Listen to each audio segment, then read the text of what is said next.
পরমহংসদেব আজ আমাদের প্রতি কল্পতরু হইয়াছেন। তখন মনে হইতেছে যে এখন যাহাই চাইব তাহাই প্রাপ্ত হইব। আমরা কি চাহিব ভাবিয়া দিশেহারা হইলাম। অতঃপর কহিলাম, প্রভু, চাহিব কি তাহা জানি না, কি লইব আপনি বলিয়া দিন। তিনি তৎক্ষণাৎ কহিলেন, মন্ত্রটি আমায় প্রত্যর্পণ করো। এই স্বর্গীয় কথায় প্রাণ মাতিয়া উঠিল। কি শুনিলাম, এ কি সত্য না স্বপ্ন দেখিতেছি?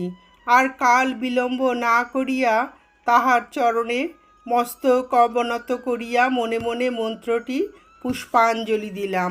তিনি ভাবাবেশে মস্তকের ব্রহ্মতালুর উপরিভাগে দক্ষিণ চরণের বৃদ্ধাঙ্গুলি সংস্পর্শ করিয়া কতক্ষণ রহিলেন। তাহার জ্ঞান ছিল না। যখন